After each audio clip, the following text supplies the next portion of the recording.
Story 1: The Whispering Woods. When my buddies and I planned our camping trip last summer, we had no idea it would turn into one of the scariest nights of our lives. It was just supposed to be a fun weekend away from the city. A chance to chill, drink a few beers, and maybe tell a couple of ghost stories around the campfire. But it turned out that we were the ones living in a nightmare. We chose a spot deep in the woods, far from any main roads. It was a place we found online with great reviews about the seclusion and natural beauty. Perfect for what we wanted. The first day was amazing. We set up our tents, went for a hike, and even managed to catch a few fish for dinner. By the time night fell, we were all in high spirits, sitting around the campfire, laughing and sharing stories. As the night wore on, the fire started to die down, and we decided to call it a night. The woods were silent, except for the occasional hoot of an owl or the rustling of leaves in the breeze. I crawled into my tent and settled into my sleeping bag, ready for a good night's sleep. It must have been around 2 a.m. when I woke up to the sound of whispering. At first, I thought it was just my imagination, maybe a lingering effect of one too many beers. But then I heard it again, clearer this time. It sounded like a conversation, but the words were indistinguishable. I sat up, straining to hear better, and the whispers stopped abruptly. The silence was deafening. I convinced myself it was just the wind or some animals outside, but I couldn't shake off the uneasy feeling. I lay back down and closed my eyes, trying to drift back to sleep. Just as I was about to doze off, I heard it again, louder and closer this time. My heart started pounding. This wasn't my imagination. I grabbed my flashlight and unzipped my tent as quietly as I could. The campsite looked normal, but the whispering continued. I could see the faint glow of the dying campfire, but there was no one around. I thought maybe one of my friends was messing with me, so I called out, "Guys, this isn't funny." No response. I walked over to their tents, shining my flashlight inside. They were all fast asleep. I was starting to feel a little foolish when I heard it again right behind me. I spun around, but there was no one there. My skin crawled, and I felt a cold sweat trickle down my back. I decided to wake the others. As soon as they were up, I told them what was happening. They looked at me like I was crazy, but then they heard it too. The whispers were getting louder, more insistent. It was like they were coming from all around us. One of my friends, Mark, suggested it might be the wind carrying voices from a nearby campsite. We all knew it was a weak explanation, but it was better than thinking we were surrounded by something supernatural. We decided to huddle together by the campfire until dawn. The whispers continued throughout the night, sometimes so loud it felt like someone was standing right next to us. But no matter how much we searched, we couldn't find the source. By the time the sun started to rise, the whispering stopped abruptly, leaving us in an eerie silence. We packed up as quickly as we could and left. As we were driving away, we passed an old man walking along the road. He waved us down, and we reluctantly stopped. He asked if we had camped in the woods the night before. When we said yes, he looked at us with a mix of pity and fear. "Those woods are cursed," he said. "Years ago, a group of people disappeared there. They say their spirits still wander, whispering to anyone who dares to spend the night." We didn't need any more convincing. We never went back to those woods, and to this day, the sound of whispering sends a chill down my spine. Story 2: The Shadow by the Lake. I've always loved camping. There's something about being out in nature, away from the hustle and bustle of city life, that's incredibly relaxing. But after what happened to me and my girlfriend, Lisa, last fall, I don't think I'll ever look at camping the same way again. We decided to spend a weekend at a remote lake we found online. The photos looked beautiful, and the reviews were all positive. It was supposed to be a romantic getaway, just the two of us, surrounded by nature. We packed our gear and headed out early Saturday morning, excited for the adventure. The drive was long, taking us deep into the countryside, and eventually we had to leave the main road and follow a dirt path that seemed to go on forever. We finally arrived at the lake in the late afternoon. It was even more stunning in person. Crystal clear water, dense woods, and not a soul in sight. Perfect. We set up our tent near the water, gathered some firewood, and got a fire going just as the sun began to set. We cooked dinner, roasted marshmallows, and enjoyed the serene beauty of the place. As the night grew darker, we sat by the fire, talking and laughing, feeling like we were the only two people in the world. It must have been around midnight when Lisa said she saw something moving across the lake.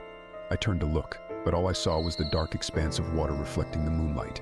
She insisted she saw a figure, like a shadow, moving on the opposite shore.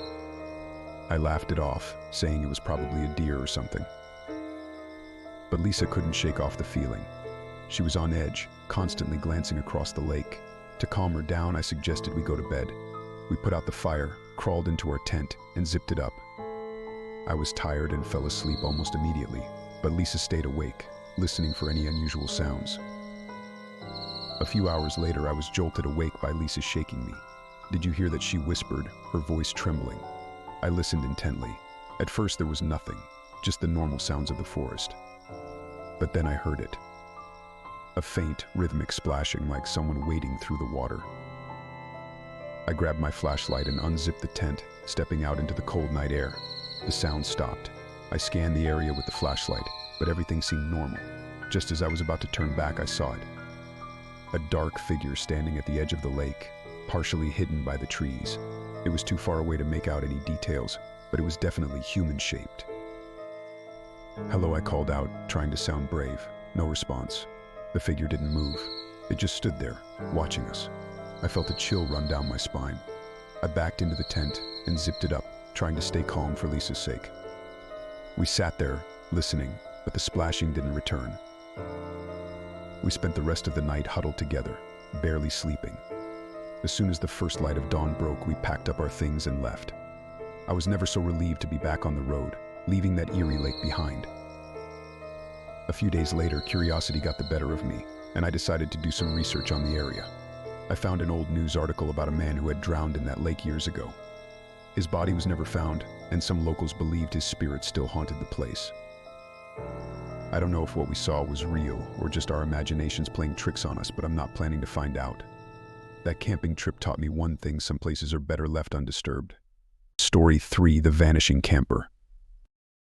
My friends and I have always been into camping. It's kind of our thing. Every summer, we pick a new spot to explore. This time, we decided to try somewhere really remote, a place none of us had ever been before. We found a secluded campsite in the mountains, far away from any towns or other campers. It sounded perfect. We were a group of 5: me, Jack, Sarah, Tom, and Rachel. We packed up our gear and headed out early in the morning, eager for the adventure ahead. The drive was long and winding, taking us deeper and deeper into the mountains. We finally arrived at the campsite in the late afternoon. It was stunning, a small clearing surrounded by dense forest with a river running nearby. We set up our tents, gathered firewood, and got everything ready for the night.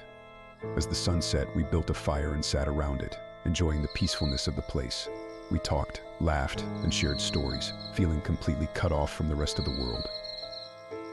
Around midnight, we decided to turn in. We put out the fire and crawled into our tents. I was sharing a tent with Jack, while Sarah, Tom, and Rachel each had their own. The night was calm, with only the sounds of the forest to lull us to sleep. I woke up in the middle of the night to a strange noise. It sounded like someone moving around outside. I figured it was one of my friends, so I didn't think much of it. But then I heard a muffled shout. I sat up and listened more closely. The noise was coming from Sarah's tent. I unzipped my tent and stepped out into the cool night air. "Sarah? You okay?" I called out. No answer. I walked over to her tent and unzipped it. It was empty. Panic started to set in. I quickly checked the other tents. Tom and Rachel were there, sound asleep, but there was no sign of Sarah. I woke the others, and we searched the area, calling her name, but she was nowhere to be found. It was like she had vanished into thin air. We decided to wait until morning to search further, hoping she had just wandered off and would come back. The next morning, we combed the area again, but there was still no sign of her.